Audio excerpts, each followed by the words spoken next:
The dominant natural feature of the Tongass National Forest is trees. This is, after all, America's largest national forest.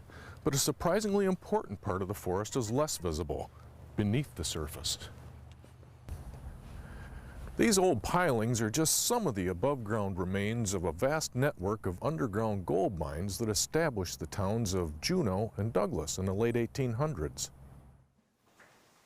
Go to Prince of Wales Island and you'll find hundreds of caves. In other parts of the Tongass, remnants of old volcanoes are visible, and current hot springs are still heated by the Earth's core. The complex geology of the Tongass has resulted in a wild array of features, including gold ore, but many of these features are hidden beneath the Tongass. This cave is the largest known cave in Alaska. It's one of the longest known caves in Alaska. El Capitan Cave on Prince of Wales Island has been opened to the public by the Forest Service, which manages caves on the Tongass National Forest. El Cap is just one of hundreds of caves already discovered. Jim Bechtel knows Alaska's caves. He's the geologist for the Tongass with responsibilities for karst cave management. Bechtel is from Washington, and he grew up in the shadow of Mount St. Helens. Fascination with Alaska. I grew up listening to stories from my grandfather in the years that he spent up here, and I always wanted to come, and the opportunity came along, and I grabbed it. Once in Alaska, Bechtel grabbed onto the geologic history of Southeast Alaska. It's a history that shows the importance of Earth forces in creating surface features that are important today. And it's a history that began millions of years ago. We're at the end of the plate tectonic conveyor belt. 10 to 11 pieces of continents which no longer exist came rafted in on plates. So these small fragments of continents have just been stacked up along our outer shores. Plate tectonics created the Southeast Alaska we see today, but of course there have been other significant forces at play.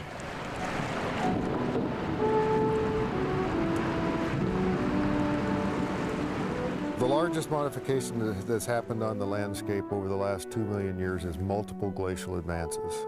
So those boundaries between the terrains and the major fault lines as a result of how Southeast was assembled is what the ice worked on to build our fjords and our straits and our channels. It's been suggested that magma moved up along those fractures right after the ice started to pull back in Southeast Alaska, creating a series of volcanic eruptions, such as Mount Edgecombe and the Mount Edgecombe volcanic field. We also see other volcanic cones and events, such as New Eddystone Rock, which is the core of an old volcano. The same fracture systems that allowed the magma to come up to spread out volcanism throughout Southeast Alaska probably is allowing groundwater to get down to depth to come up as these hot springs.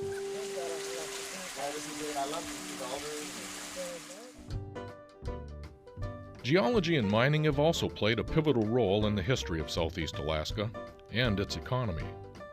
By the late 1800s, gold discoveries had attracted many. In Juneau, the Alaska Juneau gold mine prospered for over half a century before closing in the 1940s. Mining remains an important industry beneath the Tongass to this day. Mining operations on the Tongass continue to contribute to employment and to the economies of the state and many communities. For example, the Kennecott Greens Creek mine is one of the largest silver producers in North America and the top producer of zinc from National Forest System lands. This underground mine is located on the northern end of Admiralty Island National Monument. It's unique in that it operates within a national monument, but on a very small footprint of just 320 acres. In addition to gold, silver, and zinc, other valuable minerals under the Tongass include platinum, molybdenum, copper, lead, uranium, iron, marble, and limestone. Southeast Alaska's complex geology includes large karst landscapes. They're formed in underground limestone deposits that have been dissolved by acidic water seeping through from the surface. There's two ways that water gets into the karst system. One by a major stream that flows directly into a cave entrance. And the second is through all the fractures that underlie the forest. And that's why the forest is what we refer to as well-drained. These well-drained karst areas are among the most productive in the Tongass. Trees grow larger and faster because their roots hold better in the rock fissures and because of the good drainage provided by fractured limestone. Acidic muskeg water that seeps through limestone caves emerges with a higher pH. This nutrient-rich and buffered water results in more algae in the streams for fish and large productive clam beds near beaches.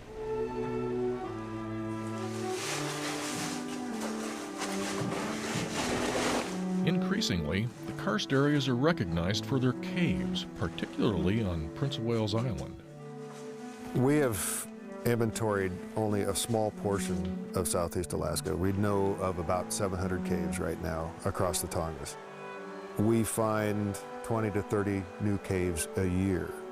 The Forest Service and experienced spelunkers have carefully explored and mapped Tongass caves. They have made discoveries that change fundamental understandings of early Southeast Alaska.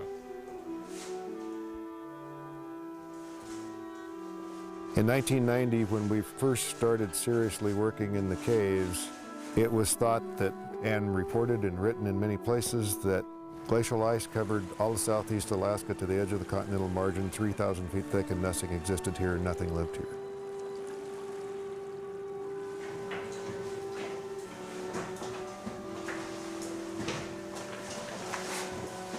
Up the small side passage here, some 400 feet inside the cave, are the claw marks of a bear in the mud of this passage. There's no way of knowing how long these claw marks have been here, but the stable environment inside the cave may have preserved them for thousands, if not tens of thousands of years. We started realizing that there were places that animals survived through the last ice age. So if the animals could survive out there, that there were corridors out there that people could have moved through that were unglaciated. These discoveries challenged the theory that the only way for the first people to enter North America was over the Bering Land Bridge and through an interior corridor between melting ice sheets. The concept of coastal migration that was proposed long ago by Knut Fladmark was strengthened by the discoveries here in Southeast Alaska from inside the caves. The oldest artifact that we found inside the cave that is unquestionably of human origin is a flaking tool that's 10,300 years old. And then there were the human remains that was found on a cave here in northern Prince of Wales Island that dated to 9,700 years old. The discoveries already made in Southeast Alaska caves have been significant. No one knows how many caves are yet to be found and what other surprises they may reveal. What's it look like from there? It's a steep, narrow pit that drops down about 20 feet from up here. We've now cataloged over 50,000 bones from 13 different caves across the Tongass that span way beyond the dating capability of carbon-14, which is 45,000 years and younger is its ability. And it's painted a completely different picture of life on the Tongass over the last 50,000 years.